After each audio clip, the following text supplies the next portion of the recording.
Bonjour à toutes et à tous et bienvenue sur La Taloche, votre chaîne qui parle du catch qui claque. Aujourd'hui, une petite critique comme vous l'avez vu sur le titre et la miniature. On va parler d'Impact Wrestling avec le dernier pay-per-view qui était exclusivement disponible sur Impact Plus, leur plateforme de streaming, Against All Odds, qui avait lieu du coup le samedi 12 juin 2021. C'est parti. Mais avant de commencer cette critique, bien sûr, je vous invite à laisser un like. Ça me fait extrêmement plaisir. À chaque fois que je vois qu'on a beaucoup plus de pouces bleus, ça me fait vraiment plaisir. Donc je vous invite à laisser un petit pouce bleu, pourquoi pas partager la vidéo pour faire connaître mon travail. Ça me ferait extrêmement plaisir. On commence tout de suite avec une petite mise en place de cette review. Il fait chaud, donc on a les fenêtres ouvertes. On a le ventilateur, donc si jamais vous entendez des bruits, bien sûr, c'est tout à fait normal. Je ne vais pas mourir de chaud, quand même. Voilà, un petit peu de dignité, s'il vous plaît. Le show, du coup, commence avec le premier match, l'opener, qui était un match street fight par équipe entre les Good Brothers, Doc Gallows et Karl Anderson. Et de l'autre côté, Sami Callihan qui faisait équipe avec mon grand ami, vous connaissez tout l'amour que je porte, pour ce catcheur, Tommy Dreamer. Tommy Dreamer, voilà, qui revient encore une fois à Impact, pour encore une fois sauver la situation parce qu'il est très gentil. Voilà, il est vraiment très très cool. Voilà, je pense qu'il y a beaucoup de gens qui payent pour revoir Dreamer à chaque fois, ça fait vraiment plaisir. Voilà, on s'arrête, un mois et demi, 2 mois, on revient, on est sur une base assez quotidienne du côté de Dreamer. Bref, le match en lui-même est assez classique. C'est du street fight, donc on sort les objets très rapidement. Sami Callihan et Tommy Dreamer prennent l'avantage sur les Good Brothers et ils vont aller chercher des poubelles avec plein d'objets qui étaient dans les vestiaires. Moment un petit peu gênant, où Doc Gallows et Karl Anderson doivent vendre leur coup devant la caméra le temps que les deux face aillent chercher les armes. Mais voilà, j'ai trouvé un petit peu déconstruit dans la manière d'être présenté, assez safe. À des moments, les catcheurs savaient pas forcément où se placer pour faire le spot de suite. Donc voilà, ça m'a un petit peu refroidi cet opener. Heureusement, ça se finit grâce à Sami Callihan qui reprend l'avantage après que les Good Brothers aient passé leur Magic Killer sur Dreamer à travers une table. Et du coup, Sami Callihan arrive à reprendre l'avantage en les frappant avec sa batte de baseball. Et ensuite, il remporte le match avec sa finisher. Il me semble que c'était sur Karl Anderson. Voilà, opener assez classique, ça fonctionne très bien. On positionne Sami Callihan comme quelqu'un d'important. On le verra dans la suite du show, mais il va revenir, le petit Sami. À la fin d'ailleurs, il serre la main de Tommy Dreamer un petit peu pour le remercier d'être venu l'aider. Voilà, on est toujours sur une base de forcing de la part de Dreamer, c'est pas grave. On passe à autre chose en espérant ne pas le revoir pendant les prochains mois, ou en tout cas apparemment pendant les 2 prochains mois jusqu'à son retour pour sauver quelqu'un. On voit des images du Daily's Place, la salle de la AEW qui accueillera ce soir le main event entre Kenny Omega et Moose pour la ceinture d'Impact. Mais on en reviendra du coup dans le main event forcément. Le deuxième match, c'est un match simple avec un guest spécial venu tout droit du Japon. C'est Satoshi Kojima, le célèbre catcheur maintenant présent à la New Japan, multiple champion du monde dans des promotions. Il me semble qu'il était aussi champion par équipe à la New Japan. Enfin voilà, un énorme CV. L'un des catcheurs que je trouve le plus charismatique à la New Japan parmi les vétérans. Ces catcheurs un petit peu sur la fin de carrière qu'on présente quand même très bien. Il est venu ces dernières semaines se présenter pour vouloir affronter l'un des membres de Violent by Design, le groupe d'Eric Young. Ça va être du coup Joe Daring, le big guy du groupe qui va l'affronter ce soir. Satoshi Kojima, lui, par contre, il est accompagné, à défaut d'être accompagné, Joe Daring, lui, par Violent by Design, par son groupe. Satoshi Kojima, lui, est invité par Eddie Edwards pour l'accompagner. Voilà, apparemment chez Impact, dès qu'on a un catcheur japonais qui vient d'une autre promotion, on envoie Eddie Edwards. Voilà, effectivement, il a catché beaucoup à la Noah, donc il doit parler couramment japonais, j'imagine. Bien sûr, c'est humoristique ce que je dis. J'ai trouvé ça très cliché. À chaque fois qu'il y a un japonais, il y a toujours Eddie Edwards dans le délire. Je trouve ça un petit peu du forcing. Pourquoi pas, ça nous permet de voir Eddie Edwards à la télé. Je trouve qu'ils tourneront Edwards pour de vrai depuis plusieurs temps, mais bon, c'est pas grave. Là, pour le coup, il est vraiment comme un manager, ça fait quand même plaisir. C'est une victoire étonnante pour ma part de Joe Daring. J'étais persuadé que Kojima allait du coup venir faire le guest et gagner, mais non, là, on en profite pour mettre Joe Daring en avant, le big man du coup de Violent by Design, comme je l'ai dit plus tôt. Et ça me fait extrêmement plaisir. Il porte bien sûr son Fireman Scary, où il garde la personne avec le bras, il la soulève pour porter sa close line destructrice. C'était très cool, le match était vraiment sympathique, il a pas duré très longtemps, mais on était vraiment sur des big guys qui se mettent sur la gueule. Moi j'ai vraiment beaucoup apprécié. Le powerbomb en tournant de la part de Joe Daring qui clôture le match. Voilà, franchement, honnêtement, je m'attendais pas à grand chose. J'apprécie Kojima, Joe Daring, je commence à un petit peu avoir du mal. Mais là, l'affrontement a bien fonctionné sur moi. Joe Daring qui est vraiment présenté comme quelqu'un d'important et d'agressif dans ce combat-là. Donc voilà, le taf est fait. Merci à Kojima d'ailleurs d'être venu pour mettre en avant Joe Daring. D'ailleurs, Kojima sera présent lors des prochains shows New Japan Pro Wrestling Strong, la branche américaine plutôt, de New Japan. Voilà. Le match suivant, c'était un match pour déterminer le challenger numéro 1 pour la ceinture X-Division détenue par Josh Alexander, qui lui n'est pas présent ce soir malheureusement. J'aurais bien aimé le voir aux commentaires, ça aurait pu être cool pour cette confrontation. Voilà, on a 5 participants qui s'affrontent pour déterminer le prochain challenger. Ace Austin qui arrive le premier, mon chouchou, le Ace d'Impact, le vrai Ace d'Impact, c'est lui. P.T. Williams, le Canadien qui lui fait aussi apparemment équipe parfois avec Josh Alexander, donc ça aurait pu être quelque chose d'intéressant. D'ailleurs, j'avais misé sur lui dans les pronostics sur Univers Catch. N'hésitez pas à aller faire vos pronostics pour les prochains pay-per-view. Voilà, moi j'avais misé sur P.T. Williams. Le troisième compétiteur, c'est Chris Bay. Ensuite, on a Roy Trajou. Et pour finir, on a Trey Miguel, l'un des favoris que j'apprécie de plus en plus. Je trouve qu'il fait vraiment un très très bon catch. Mais voilà, le match du coup à 5. On est sur la X-Division, du très classique, on est sur du high fly, ça enchaîne très bien, ça enchaîne très vite. Sur les petits gabarits, Roy Trajou, qui lui n'est pas le high flyer, donc du coup il va essayer de poser le rythme pour un petit peu casser tout le moment où ça commence à s'enflammer. Ça a super bien marché sur moi.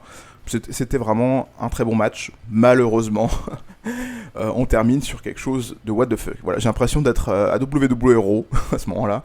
On a une décision qui n'a aucun sens. Du coup, on a Ace Austin qui s'est fait avoir après un magnifique Canadian Destroyer de P.T. Williams directement depuis la 3ème corde. J'espère que ça va devenir peut-être sa finish, sa nouvelle finish. Voilà, une petite variante de sa finish, ça c'est cool. Étant donné que maintenant, le Canadian Destroyer est un petit peu utilisé à tort et à travers, un petit peu partout. Voilà, vous en pensez ce que vous voulez, j'en pense ce que je veux, mais c'est pas le débat ici. Mais en tout cas, voilà, P.T. Williams qui utilise du coup son Canadian Destroyer depuis la 3ème corde pour planter Ace Austin. Et d'ailleurs, qui vend incroyablement bien. J'ai cru vraiment qu'il s'était blessé pour le coup, parce qu'il le vend tellement bien qu'il est KO sur le ring. Voilà, mais en tout cas, tous les catcheurs ont fait une super bonne prestation. Et là, du coup, comme je disais, le drame arrive. On a Matt Badfulton qui arrive pour un petit peu tabasser tous les compétiteurs, en dehors de Ace Austin, bien sûr, qui est son équipier.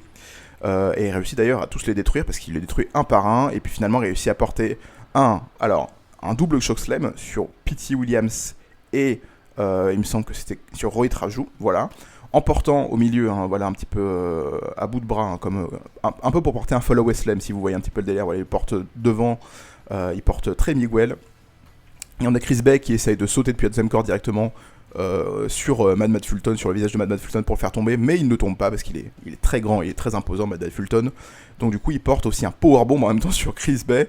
C'était assez impressionnant. Honnêtement, c'était très très impressionnant. Matt Fulton, vraiment il fait un super travail. D'ailleurs, l'arrivée, je l'ai pas dit, l'arrivée de Matt Fulton est aussi super cool parce qu'on a Trey Miguel qui reprend l'avantage et qui allait du coup porter sa finisher sur P.T. Williams, il me semble, pour gagner le combat. Et Matt Fulton qui arrive juste à côté de lui. Trey Miguel qui ne veut pas le regarder, il le sent, et puis là il se tourne et fait shit. Et Matt Fulton le pousse en plus depuis la 3ème corde directement sur le tablier du ring, il s'étale en plus après sur le sol. C'était assez violent, j'ai vraiment beaucoup apprécié. Mais voilà, Matt Fulton qui arrive pour détruire tout le monde. Et là, on a un des officiels d'Impact qui vient pour nous dire que le match finit en no contest, pardon. Du coup, on n'aura pas de vainqueur. Alors là, je me suis dit, qu'est-ce que c'est que cette connerie ? On est dans un match à 5, il n'est pas censé avoir de disqualification. Donc pourquoi est-ce que d'un coup, on a un no contest ? Je ne comprends pas. Je pense honnêtement que Impact n'avait pas forcément de plan pour le vainqueur, ou en tout cas dans l'immédiat, ils voulaient pas forcément mettre quelqu'un qui se démarque plus que l'autre. On l'a vu à peu près pendant tout le combat, ils sont vraiment tous été mis en avant à leur manière, c'était cool.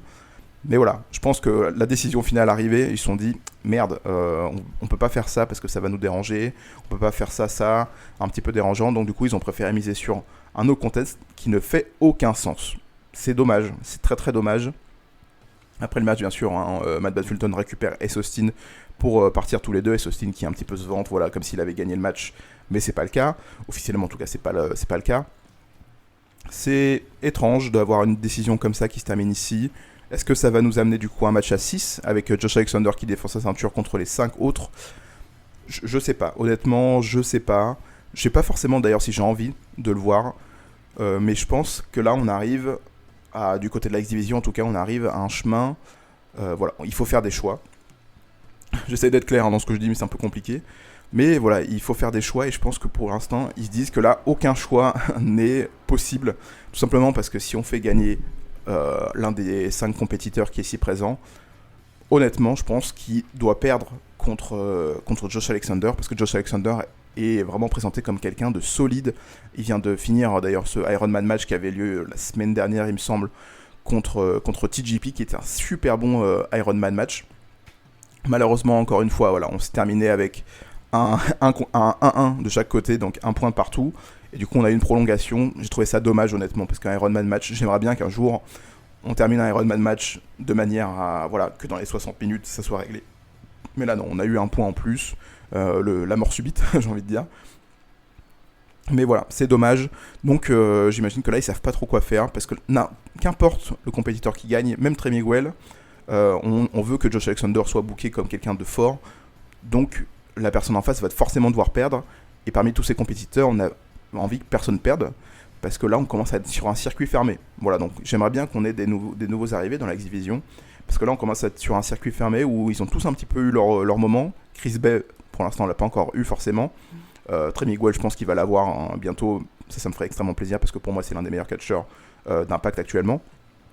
Mais voilà, pour l'instant, on est un petit peu bloqué. D'où j'imagine la décision finale qui ne fait aucun sens. Et forcément, voilà, je suis très très déçu parce que j'aurais aimé au moins avoir un vainqueur. Mais au moins, pourquoi pas un double vainqueur? Ça aurait pu apporter quelque chose. Mais là, non, vraiment, on n'a aucun vainqueur. C'est très très dommage. Voilà, le match suivant, c'est William Morrissey, W. Morrissey, l'ancien Big Cass du côté de WWE, qui affronte Rich Swann. Voilà, ils sont sur une rivalité depuis quelques semaines maintenant. Morrissey qui avait détruit Willie Mack, Willie Mack qui est le punching ball officiel d'Impact. Voilà, dès qu'on veut mettre quelqu'un en avant et qu'on veut mettre Rich Swann après dans un programme, Willie Mack se fait défoncer. C'est exactement ce qui s'est passé. Morrissey a totalement détruit Willie Mack et Rich Swann est venu le sauver, donc on a commencé la rivalité entre les deux. Du coup, on arrive à ce combat en 1 contre 1 dans ce pay-per-view. Du coup, voilà, on a une opposition très classique entre le géant, Big Cass, il fait plus de 2 mètres. Morrissey, maintenant, j'ai envie de dire, il fait plus de 2 mètres. Rich Swann, on est sur un poids léger. Un petit gabarit, il me semble qu'il fait 1m70, c'est quelqu'un, c'est pas très très grand. Voilà, c'est une opposition assez classique. On a le dynamisme de Swann, on a l'impact de Morrissey qui fonctionne bien. Sur le papier, c'est vraiment du très classique. Ça a très bien fonctionné avec moi, j'ai trouvé ça super cool.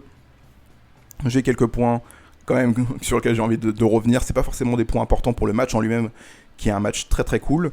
Ça s'est terminé d'ailleurs avec une victoire de Morrissey sur Rich Swann. Il a porté un magnifique... Excusez-moi, je perds ma voix.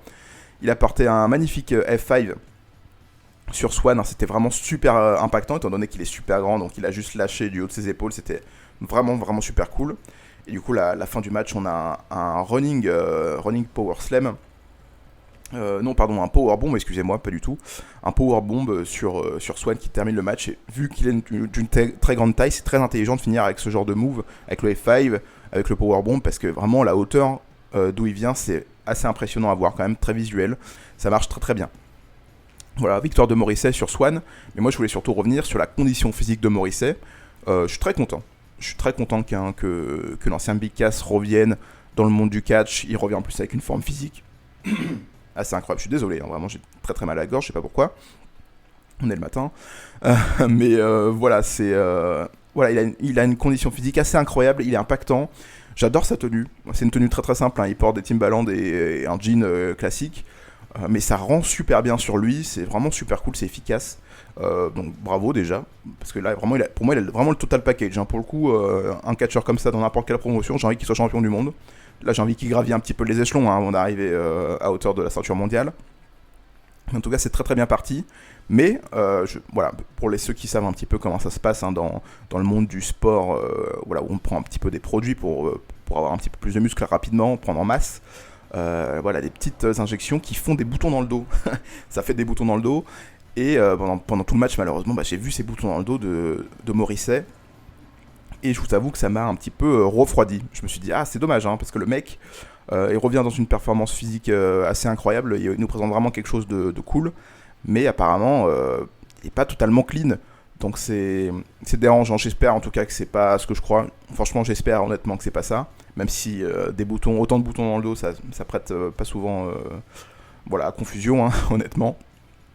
Mais voilà, et puis, petit détail un petit peu technique, voilà, on fait le petit moment Christina Cordula. Voilà, il s'est mouillé tout le corps, tout le haut du corps, assez classique, j'ai envie de dire, dans le monde du catch. Mais du coup, la tâche au niveau de ses fesses, la tâche d'eau au niveau de ses fesses, c'est un petit peu moche. Hein. C'est un petit détail encore une fois, mais c'est pas grave. Mais moi, c'est surtout les boutons dans le dos qui m'ont un petit peu refroidi. Donc on va voir les prochaines semaines, mais j'espère honnêtement que c'est pas ce que je crois, même s'il y a des fortes chances. Et vous pouvez d'ailleurs demander à votre catcheur préféré, hein, n'importe lequel, un catcheur français, ou même quelqu'un qui s'y connaît dans le milieu du sport ou du bodybuilding par exemple. Les boutons dans le dos, c'est très vite synonyme de protéines pas très cool pour la vie. Voilà, on passe au match suivant après cette incartade. Mais le match est bon en lui-même, je tiens à le rappeler quand même. Le match suivant, c'est du coup Tenille Dashwood qui est toujours accompagné de Caleb avec un K. Et ce soir, elle affronte Jordynne Grace qui elle est accompagnée de Rachel Ellering. Match assez classique. Tenille Dashwood n'est pas accompagnée par Tyler Wilde. Voilà, apparemment elle n'était pas présente durant ce show, pourquoi pas, mais en tout cas Caleb fait très bien le travail. Match qui est quand même assez cool. C'est entre deux très bonnes catcheuses, j'apprécie vraiment les deux. Hein. Tenille Dashwood, l'ancienne Emma du côté de NXT et du côté de Raw à l'époque de WWE, que j'ai toujours beaucoup apprécié, hein. Ça je le dis à chaque critique d'Impact, mais j'ai toujours beaucoup apprécié sur un ring. Elle présente super bien, elle a vraiment un bon personnage qu'elle tient vraiment très très bien pour le coup. Et Jordynne Grace qui est peut-être ma catcheuse favorite du côté d'Impact. Donc entre les deux, ça fonctionne très très bien. On a de l'intensité, on a du dynamisme. Voilà, vraiment un affrontement très classique sur la présentation, mais qui rend vraiment super bien, qui relève aussi un petit peu le niveau, hein, du côté d'Impact, parce que c'est deux très très bonnes catcheuses sur le ring. Donc vraiment, voilà. En tout cas, à la fin du match, c'est une distraction de Caleb. Tenille Dashwood en profite du coup pour porter un petit paquet sur Jordynne Grace et ainsi remporter la victoire. Et du coup, Jordynne Grace qui râle un peu parce que Rachel Ellering, elle l'a pas du tout aidé, elle a pas essayé d'arrêter l'intervention de Caleb. Du coup, voilà, après le match, Jordynne Grace remonte sur le ring, après s'être un petit peu fâché avec Rachel Ellering, pour porter un Michinoku Driver, directement sur Caleb. Et ainsi, du coup, voilà, Tenille Dashwood qui fuit et Caleb qui se prend un gros move sur le coup. Voilà, on sent la dissension entre Jordynne Grace et Rachel Ellering. Pourquoi pas? Honnêtement, pourquoi pas? Si ça peut apporter quelque chose de nouveau pour Jordynne Grace, qui sera peut-être un petit peu plus agressif, un petit peu plus intense, pourquoi pas? J'avoue que j'ai vraiment du mal, hein, à me dire que Rachel Ellering pourrait être la babyface dans cette histoire. Je trouve que Rachel Ellering peut être très facilement détestable en fait. Surtout que là, pour de vrai, c'est vraiment sa faute, hein, pour le coup. Elle n'intervient pas pour essayer d'aider sa coéquipière. Mais voilà, Jordynne Grace, en tout cas en heel, ça, je suis persuadé que ça peut faire quelque chose de très très cool. On va voir ce que vaut la suite. Tenille Dashwood, j'imagine qu'elle va continuer son programme avec Tyler Wilde dans les prochaines semaines si Tyler Wilde est présente. Mais en tout cas, voilà, la dissension entre Jordynne Grace et Rachel Ellering est présente. Le prochain match, on reste sur les knockouts d'Impact. C'est pour les ceintures, cette fois-ci par équipe. Fire and Lava, Kiera Hogan et Tasha Steelz, qui sont les championnes, défendent leur ceinture contre Suzanne et Kimberly. L'équipe des comparses un petit peu de Dana Porrazzo, qui est la championne knockout d'Impact, je vais dire la championne d'Impact, mais oui aussi. Voilà, un match très classique. Je sais qu'il y a beaucoup de gens qui regardent Impact de temps en temps, qui aiment bien faire des vidéos pour dire que Kiera Hogan et Tasha Steelz sont pas des bonnes catcheuses. Alors moi, je vous avoue que j'apprécie particulièrement cette équipe parce que je la trouve très très cool. Ils ont un petit peu un côté décalé, un côté provoquant, un côté heel, latino que j'aime bien. Voilà, j'aime beaucoup, c'est super cool. Sur un ring, c'est pas incroyable, mais je leur demande pas d'être incroyable. Je leur demande d'être correct, de faire un bon travail, de présenter ce qu'elles veulent présenter d'une bonne manière. Et c'est toujours le cas pour ma part. Donc voilà, Suzanne et Kimberly, j'ai un peu plus de mal. On était un petit peu sur un côté à moitié comédie, à moitié décalé.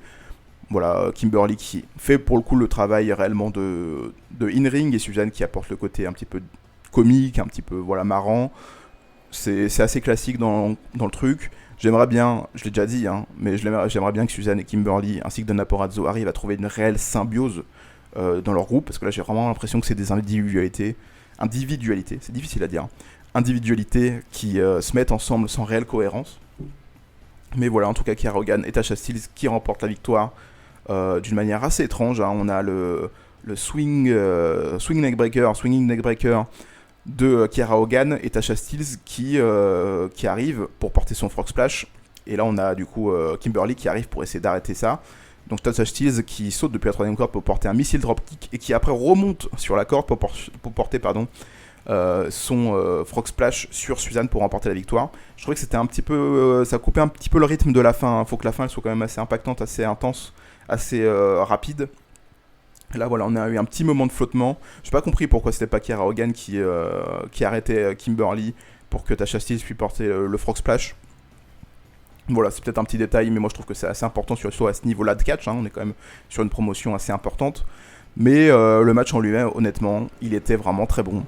J'ai pas grand-chose à dire. Les 4 ont fait vraiment le travail duquel ce qui devait se passer, hein, en gros. Hein. C'est vraiment ce qui devait se passer. Et c'est ce qui s'est passé d'une parfaite façon. Donc voilà, merci aux 4 compétitrices de faire du bon travail. Le prochain match, du coup, c'est les ceintures par équipe masculine qui, elles, sont en jeu cette fois-ci. C'est Violent by Design, Rhino, voilà. Rhino et Dinner qui sont accompagnés d'Eric Young. Joe Daring est pas là hein, parce qu'il y a eu un match plus tôt, donc j'imagine qu'il se repose. Donc voilà, on est sur aussi la règle des Freebird Rules pour le Violent by Design. Donc on est 4 compétiteurs. Bon, Eric Young, lui, il y a un petit chat qui essaie de s'incruster dans la vidéo, je suis désolé. Eric Young, lui, est blessé, donc il défendra pas cette ceinture, mais en tout cas, cette fois-ci, c'est Rhino et Dinner qui défendent les ceintures. Pour le clan, ils affrontent cette fois-ci DK, Crazy Steve et Black Taurus dans un match que j'ai trouvé vraiment sympa. Voilà, j'ai toujours du mal, mais ça, j'ai vraiment du mal pour tout. Hein. Dès que des catcheurs se mettent ensemble sans réelle cohérence, je sais pas trop pourquoi, ça me dérange beaucoup. Donc Rhino qui vient rejoindre le clan, je sais pas pourquoi. Joe Daring, j'ai l'impression qu'il est vraiment hors du truc. Et Cody Dinner qui, pour le coup, lui, a une réelle cohérence dans un groupe avec Eric Young. Mais voilà, j'ai toujours un petit peu du mal. En tout cas, voilà, le match était vraiment beau en lui-même. On a eu une confrontation entre Rhino et Black Taurus qui était vraiment appréciable. C'est les 2 big men des 2 groupes. Donc c'était vraiment cool. Dinner qui fait un petit peu la différence, d'ailleurs c'est grâce à lui que la victoire vient avec son Dinner DDT qui est une très belle, un DDT assez classique mais qui le plante vraiment très bien, il plante très bien Crazy Steve, beau gosse Crazy Steve, je l'ai pas dit mais beau gosse Crazy Steve, parce que vraiment la tenue, le maquillage et tout, c'était tout très très bien fait, ça allait super bien, c'est super cool. Donc voilà, d'ailleurs, très belle entrée de DK, j'ai trouvé ça très très cool. Voilà. On a un petit peu, je ne l'ai pas précisé, mais pendant tout ce show, on a un petit peu misé sur les entrées, on a essayé de proposer des choses, et ça c'était très très cool. J'aimerais bien d'ailleurs que AEW passe aussi par cette case où on présente les entrées d'une très belle façon. Chacun a une manière de filmer différente pour le mettre en avant, c'est cool. Voilà, le match reste assez classique, je vais pas forcément m'étendre là-dessus, je suis pas là pour faire du play-by-play, vous le savez. Donc voilà, une victoire de VBD grâce à Dinner après une distraction de Rhino bien sûr sur Crazy Steve, qui permet à Dinner de porter son Dinner DDT sur Crazy Steve pour remporter la victoire et rester champion par équipe. On a une nouvelle vignette, c'est le moment Oracle Tao, vous le savez, pour ceux qui me suivaient sur les réseaux sociaux, @TaophilPW toujours. La nouvelle vignette de Steve McLean, on n'est pas sur un pilote de Formule 1 ou un pilote, là je m'égare totalement, l'ancien Steve Cutler de la WWE de NXT qui a fait équipe avec Wesley Blake dans les Forgotten Son, avec Jackson Riker qui est encore présent du côté de WWE Raw malheureusement pour lui. Voilà, donc on a une vignette qui présente McLean qui va arriver dans les prochaines semaines. On le met en place. Pour le coup, lui, c'est un catcheur qui m'intéresse beaucoup. Je l'avais dit sur Twitter, c'était sûr qu'il allait signer. Je rappelle que c'est le mari de Dana Porrazzo.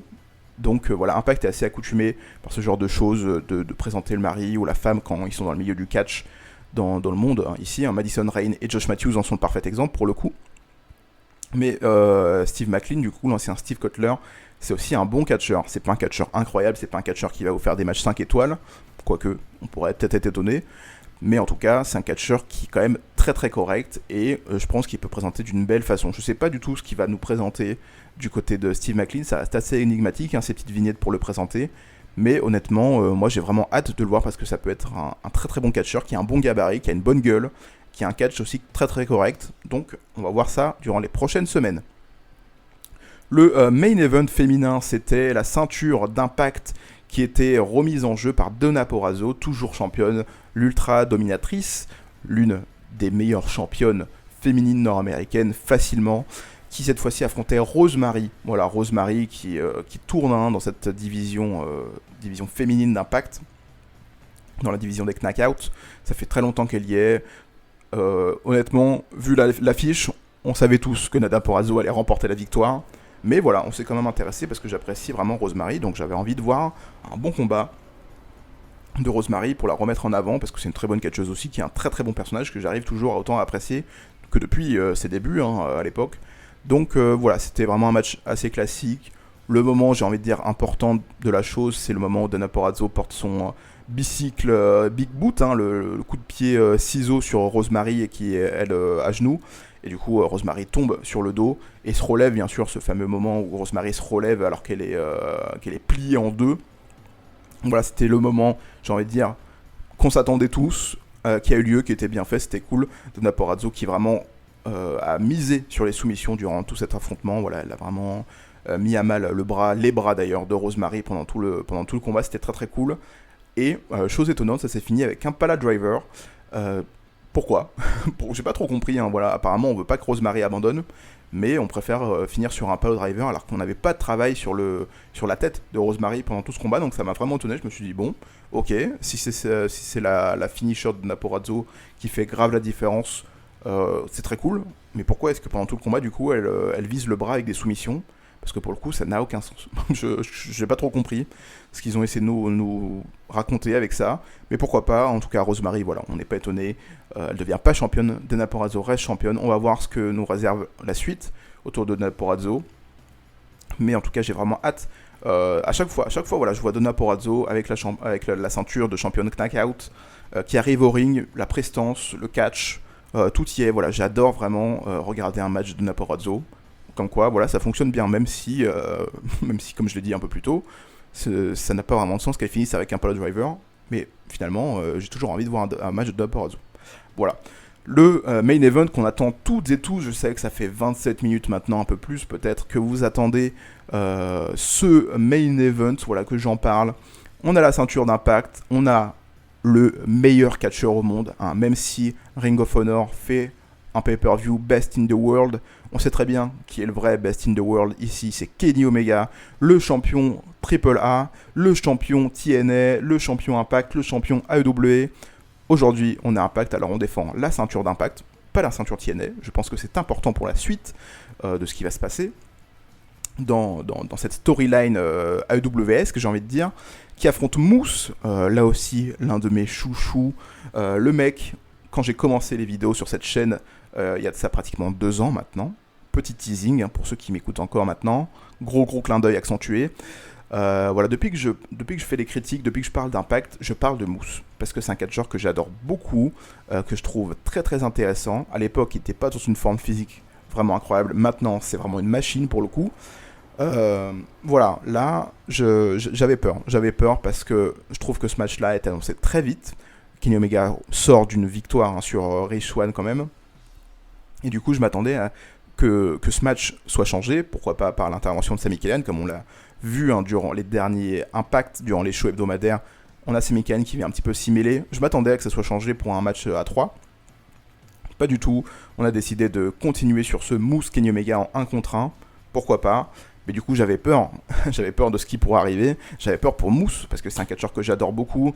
Et j'avais pas envie qu'il soit encore sacrifié pour un champion du monde, comme il l'a été à l'époque avec, il me semble que c'était Ace Austin. Quand Ace Austin... non, pas du tout, pas Ace Austin. Austin Harris, excusez-moi. Je me suis totalement trompé. Quand Austin Harris était champion Impact et que Moose avait perdu alors que tout le monde pensait à ce moment-là, il me semble que c'était à Bound for Glory, je peux peut-être me tromper. Mais en tout cas, Moose avait perdu contre Austin Harris alors qu'on était tous persuadés que c'était le moment où Moose allait gagner la ceinture. Et suite à ça, rien du tout. Moose a tourné en rond. Heureusement, on a eu la réalité avec Isifui qui a ramené Moose en avant pour un petit peu le mettre en avant en lui disant maintenant c'est ton moment, mets-toi à fond, machin. Donc depuis cette réalité, depuis octobre dernier, on a un Moose incroyable que j'avais envie de voir champion du monde. Il est devenu officiellement, parce que la ceinture a été officialisée, champion TNA. Il a affronté Rich Swann pour unir ces deux ceintures, et d'ailleurs le gagnant allait affronter Kenny Omega au pay-per-view d'après, vous vous rappelez, c'était il y a quelques semaines, quelques mois maintenant. Et Moose a perdu. Moose avait perdu cette confrontation contre Rich Swann avec un petit paquet de Rich Swann qui du coup réunissait les deux ceintures, même si elles sont toujours officiellement séparées, mais en tout cas il devenait double champion. Et Moose perdait à ce moment-là. Alors là j'étais très très étonné. Et en plus derrière, Rich Swann perdait contre Kenny Omega, donc alors là vraiment plus rien n'allait. Mais voilà, moi je suis un très grand fan de Kenny Omega, je pense que vous l'avez compris, c'était pas du tout ironique la présentation que j'ai faite de ce match-là, je suis vraiment très sincère. Mais pour le coup, voilà, j'avais peur de cette confrontation. Le match sur le papier, il est très très bon. On est du coup, comme je l'ai dit un peu plus tôt, on est au Daily's Place de Jacksonville, la salle de la AEW. Et là, on est un petit peu sur quelque chose de bizarre, parce qu'on n'a pas de foule, on n'a que des catcheurs qui sont présents autour, c'est des catcheurs qui travaillent régulièrement avec AEW, pas forcément des gens qui sont signés à AEW, mais c'était bizarre, il y avait une ambiance un peu bizarre, donc ils ont joué le jeu, ils ont très très bien joué le jeu, ils ont applaudi, ils ont encouragé Moose, et ils ont hué Kenny Omega, c'est totalement la chose qu'il faut faire à ce moment-là. Kenny Omega, il est Moose et le face dans cette configuration-là, mais j'ai trouvé ça dommage, parce que la salle paraît particulièrement vide. En plus, l'entrée, voilà, la hard camera, donc la caméra principale qui filme le ring. Et derrière, c'est la même présentation que lors de Double or Nothing, qui a eu lieu quelques semaines maintenant. Donc on a cette caméra qui est direction le gradin là où il y avait les fans normalement, les nouveaux fans qui étaient sur la rampe d'entrée, voilà. L'ancienne rampe d'entrée. Sauf que là, bien sûr, on n'a pas de fans, et en plus on n'a pas de décoration, donc on a juste un fond noir. Et c'est très bizarre, ce combo, voilà, fond noir avec les mecs qui encouragent autour, c'était très bizarre. J'ai eu ce sentiment un peu étrange durant ce main event. Pourquoi pas, en tout cas la foule a quand même bien joué. Le tournant du match, bien sûr, c'est à l'extérieur. Moose prend très rapidement l'avantage dans cette confrontation, parce que l'avantage du physique, l'avantage de la taille aussi. Donc Kenny Omega se retrouve très rapidement à mal. Et du coup à l'extérieur, Moose essaie de prendre, il provoque un petit peu avec le pistolet pour provoquer Kenny Omega, avec la pose du pistolet bien sûr. Et du coup il se lance pour porter un spear sur Kenny Omega, mais Kenny Omega le contre, et du coup Moose part s'envoler sur les chaises qui sont à l'extérieur. C'est assez impressionnant à voir, quand on revoit les images, c'est assez intense. D'ailleurs j'ai vraiment cru que Moose était blessé pour le coup, parce qu'à un moment il tape directement avec son poing sur les chaises, vraiment d'énervement, comme si c'était vraiment fait mal. Mais apparemment c'était juste pour vendre la prise, donc pourquoi pas. C'était vraiment très très bien fait pour le coup. Et bien sûr c'est le moment où Kenny Omega arrive à reprendre l'avantage durant cette confrontation. C'était très cool, vraiment je vous invite à aller voir ce main event si vous l'avez pas vu, parce que c'était vraiment un bon match de catch. Malheureusement, j'ai envie de dire, on a le moment où maintenant apparemment Kenny Omega, quand il est face, ou en tout cas quand il est heel à la New Japan, il peut remporter la victoire grâce à son spirit, grâce à son énergie, il se met à fond et réussit à remporter la victoire. Mais apparemment, du côté de l'AEW, depuis qu'il est à la W, il est obligé de tricher pour remporter toutes ses victoires. Très déçu, je comprends pas pourquoi, honnêtement, je comprends vraiment pas pourquoi. Surtout qu'à chaque fois, en plus, c'est vraiment de la chose assez classique. Vous allez me dire peut-être que c'est pour apporter de la bonne rage, de la bonne hit.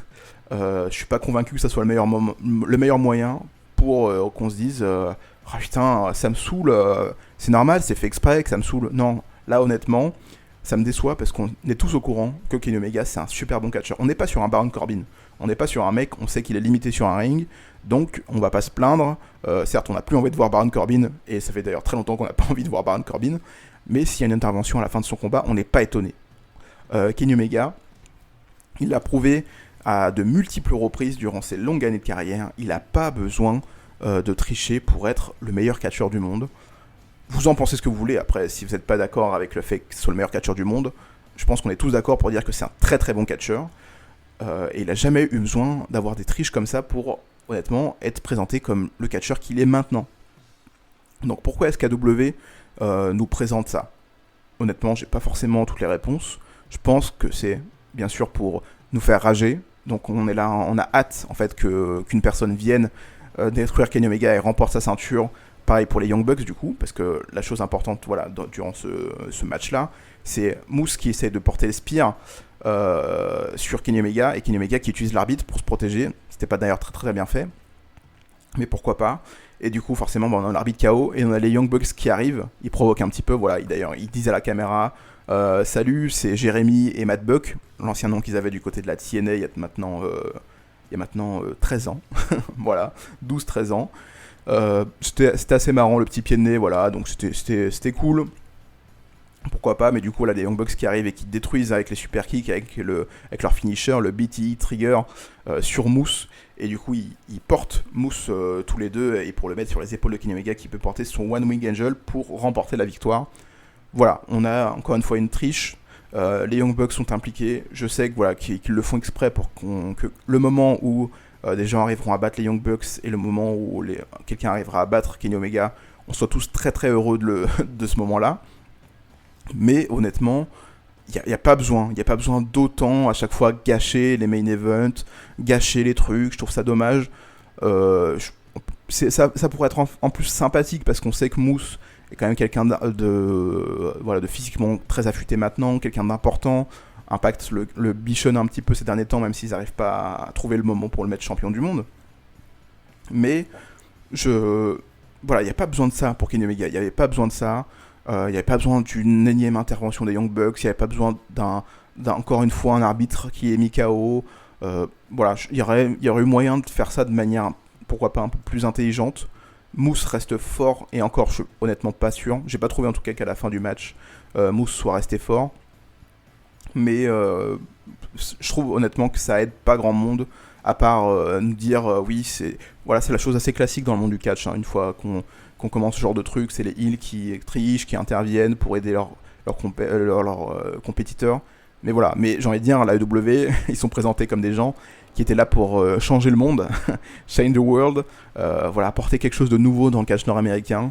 Et ce qu'ils sont en train de faire là, c'est pas nouveau. En fait, c'est pas nouveau, c'est justement le genre de truc qui nous, j'ai envie de dire, fans de catch, pas forcément d'ailleurs, pas nous énerve, mais nous saoule. Voilà, on a plus envie de voir ce genre de choses.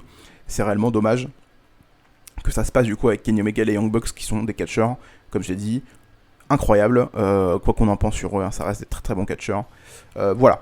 Du coup, après cette intervention, après ce match remporté par Kenny Omega d'une triche, on a les lumières qui s'éteignent et on a Sami Zayn qui arrive et qui frappe un petit peu tout le monde, voilà, avec sa batte de baseball. Ça se finit un petit peu comme ça, où on a les Young Bucks et Kenny Omega qui sont par terre avec l'intervention de Sami Zayn, et on a Don Callis qui lui dit d'arrêter, et il lui dit en gros, écoute mon pote, t'es pas content, et ben t'es viré. Voilà, parce que Don Callis, en tout cas dans l'histoire, officiellement il est encore important à Impact, c'est l'un des officiels les plus importants d'Impact.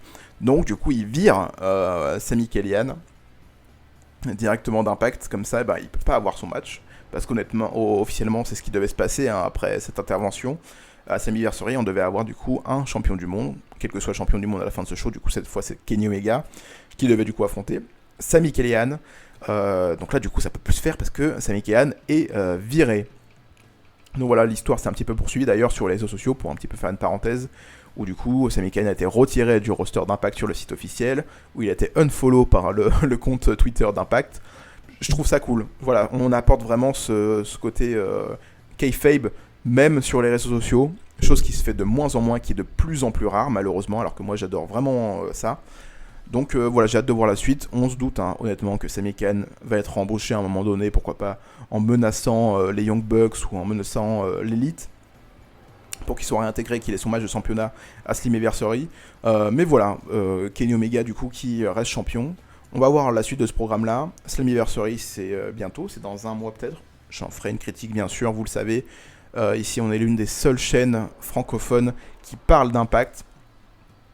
Donc voilà, on va voir la suite autour de ça. En tout cas c'est assez intriguant, même si, comme je l'ai dit, la fin du main event m'a refroidi, honnêtement très refroidi. Mais c'est une proposition, donc on va voir ce que vaut la suite. J'espère que cette critique vous a plu, j'espère que ce pay-per-view vous a plu, si vous l'avez vu.